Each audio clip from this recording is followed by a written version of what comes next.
US President Donald Trump on Monday sent tariff letters to 14 nations, with Japan and South Korea being the first recipients of those letters. The 14 countries have been slapped with reciprocal tariffs ranging from 25% to 40% on their exports to the United States.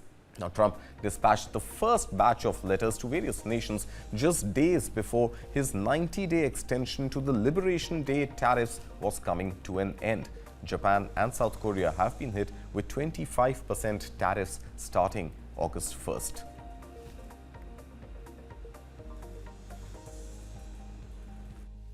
Could you move firm? No, I would say firm, but not 100% firm. If they call up and they say, would like to do something a different way, we're going to be open to that. But essentially, that's the way it is right now, yeah. Are the tariff letters that you sent today final offers, or are they negotiable? More or less final offer. So South Korea, Japan should take it or leave it? We're always subject to negotiate something that's fair, but we've talked to most of the countries, and pretty much they've had their way for many, many decades, as you know.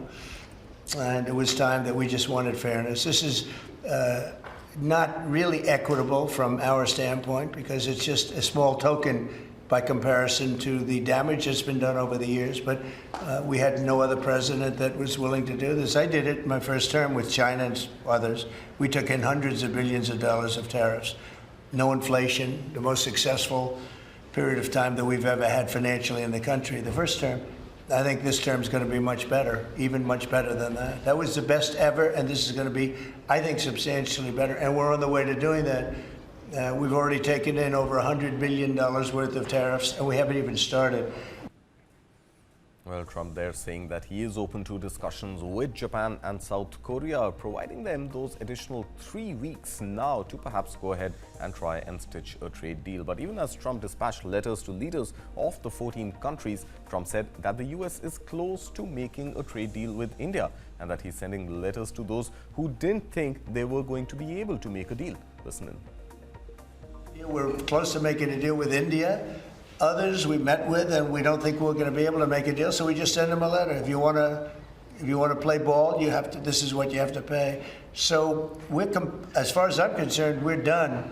We're sending out letters to various countries, telling them how much tariffs they have to pay. Some will maybe adjust a little bit, depending if they have a cause. We're not going to be unfair about it. And actually, it's a small fraction compared to what we should be getting. We could be asking for much more, but for the sake of relationships that we've had with a lot of really good countries, we're doing the way I do it. Meanwhile, the deadline, the 90-day extension to the deadline, which was to lapse on July 9th, has now been moved to August 1st. The 3-week extension is aimed at giving trading partners more time to seal new agreements. Meanwhile, Press Secretary Karoline Leavitt said that Trump is using the extra time period to push for last-minute deals, warning that nations failing to act will face his reciprocal tariff rate in August. The president will also sign an executive order today delaying the July 9th deadline to August 1st. So the reciprocal tariff rate, or these new rates that will be provided in this correspondence to these foreign leaders, will be going out the door within the next month, or deals will be made. And those countries continue to negotiate with the United States. We've seen a lot of positive developments in the right direction, but the administration, the president, and his trade team want to cut the best deals for the American people and the American worker. That's what they're focused on.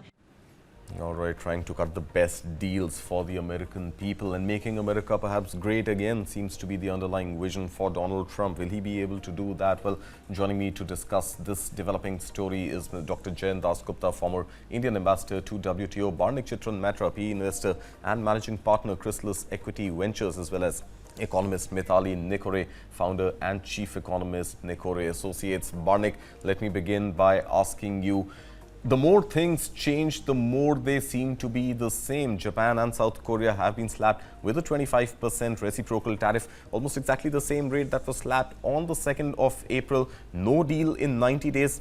Potentially Trump vying for a deal to come through in the next 3 weeks, given that August 1st now seems to be the deadline for tariffs to be implemented. Yeah, I think this is a sign that not a lot of trade deals are happening. I think after the Liberation Day tariffs, there was an expectation that there'd be 30 to 40 trade deals, but to be fair, only two trade deals have been signed. There has been a notable trade deal between the US and UK, and then an announcement of a trade deal between US and Vietnam. I think there are rumors of intense negotiations with India on a trade deal. I think even though the president announced that there is a likely trade deal, what will happen may be a mini trade deal.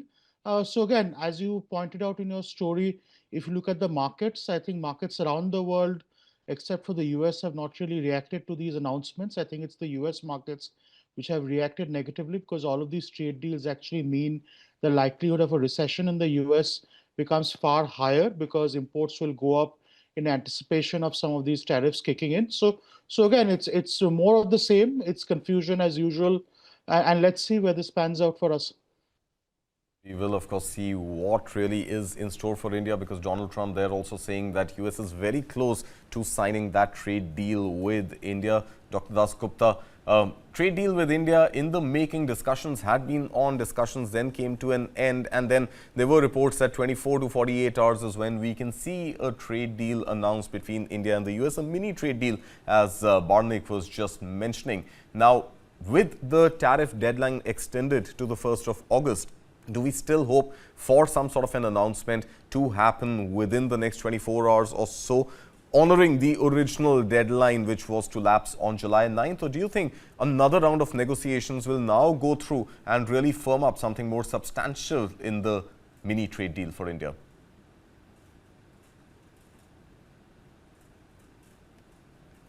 Is the question addressed? The question to me? is for you. Yes, sir. Please go ahead. Okay. Yes, I think in this context, the Japanese have already responded. They have said that this is just an extension for renegotiation or extended negotiations. So I think this is of a piece with what President Trump has been doing in the past. He's been setting a deadline and then extending it, hoping that he would get the other side to the table and get a favorable deal. So this is up to the two sides. But having said that, I think there are reports that India has already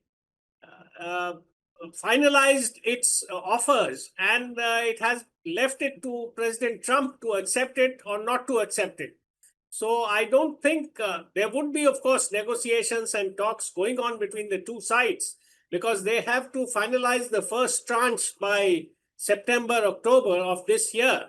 But the first offer, which was to come into place from both sides by the 9th of July, that has only been extended to 1st of August. So I think the onus lies on the US to either accept it or ask for more, which is the most likely outcome, I think. Absolutely. Well, Mitali, let me bring you into this discussion. Of course, India's pain points with respect to going ahead and striking that deal with the US continue to be agriculture and dairy. And given the fact that Bihar elections are around the corner, maize and soybean, which is something that US wants India to import more of, is likely to impact the farmers in Bihar. Now, is this something which the timing of it seems a little too crucial for India to bend on?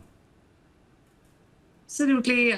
So Kartik, I'm actually in the US right now, speaking to you from New York today. All right. And I can tell you that the mood on the street is one where President Trump is being referred here locally as what they call as the Teflon president. So basically, anything that he announces, anything that he says, it seems to just rub off of his image. And he's surviving like a Teflon president at this point in time. And a lot of people are saying that, let's see what kind of deals are struck. Of course, India is one of the major countries that a lot of people are watching. Analysts are watching, both economic analysts as well as political analysts, but also looking at some of the other countries to see what kind of deals can be struck, which are best for the US consumer. And frankly, when we look at the situation in India, right, of course, it's very important for us to safeguard our agriculture sector, because the kind of subsidies that the US is offering to its soybean farmers, the kind of subsidies that the US offers to its corn farmers, the kind of subsidies the US offers to its sugarcane farmers. We can't match those because these farming groups have actually got these subsidies over the last 3 to 4 decades, and they are very established industrial farming ecosystems that I've actually been witnessing over the last couple of weeks as I've been, traveling through New Jersey, as I've been traveling through Massachusetts and Boston, and I'm looking at some of these farms and seeing, how agriculturally and technologically advanced they are. We really can't compare that with the kind of, situation that we are in with our agricultural markets That's at right. this point. So it's important for us to safeguard our markets. All right, but we have been trying to safeguard our agri sector, our dairy sector for decades as well, Dr. Dasgupta. And do you think it is time, perhaps tariff may not be and the deadline may not be the right way to do it, but is there now scope, at least for India, to ensure that our own agriculture and dairy sectors become globally competitive minus the subsidies? If you look at the entire world, countries have been subsidizing their agriculture for ages now. So to think of a time when, subsidies, India can make do without subsidies and other countries will continue with subsidization, I think is not going to happen. So India will have to continue with its subsidies, but of course, they should be rationalized and they should be reduced, and subsidies which actually deplete the water, for instance, or degrade the soil by the usage of indiscriminate usage of chemical fertilizers and pesticides, etc. That should be, I think, brought down and stopped eventually.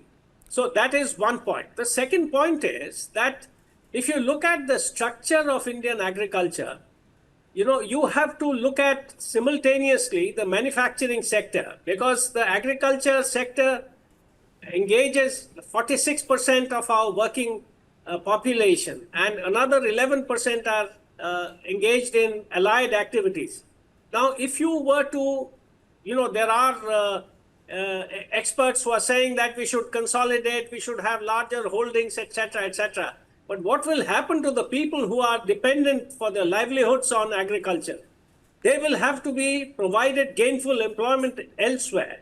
And unless your manufacturing and services picks up and is able to absorb the additional labor which will, come out of agriculture, there is not going to be a solution. Fair point, sir. I think we have to provide irrigation, for instance. That is the first thing, because with irrigation, your productivity will go up. Right. And two, the employment to the labor, landless labor will also go up, along with the small farmers' incomes, etc. That's So right. Irrigation is the first thing. The second thing is development of indigenous high-yielding seeds. Whether we take the genetically modified That's right. seeds, fruit, or we do it otherwise, is on our scientists and our government. But we have to do that. These two things are of the essence. And the third one, which goes without saying, is a marketing network which will have to have a warehousing system and cold storage facilities, so that especially fruits and vegetables which are subject to quick decay, they don't lose their value, and they can reach the market even after a lapse of some time.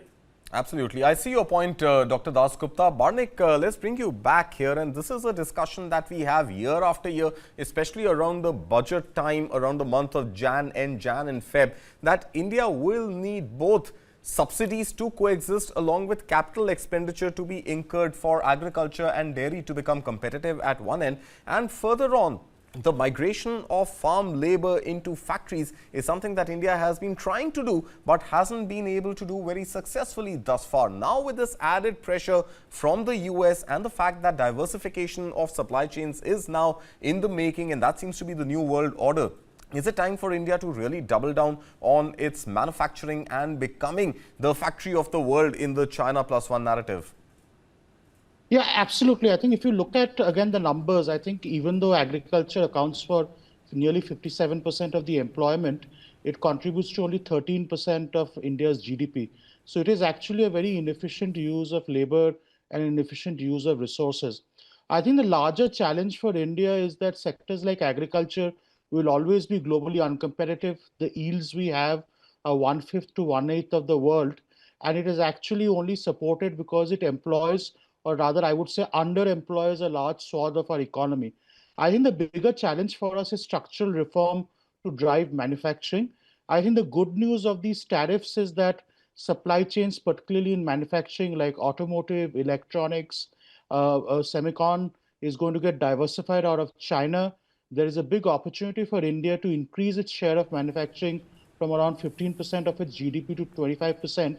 And unless we do that, we cannot manage the big labor underemployment or overemployment in agriculture, which is one of the reasons why the sector is so uncompetitive. So I don't see any major changes in India's stance on agriculture. I see it highly unlikely to be opened up. But that being said, the imperative to make manufacturing more competitive stays. And I would call it a once in a lifetime opportunity for us to grab this and create a sector which can create millions of jobs every year as we move forward.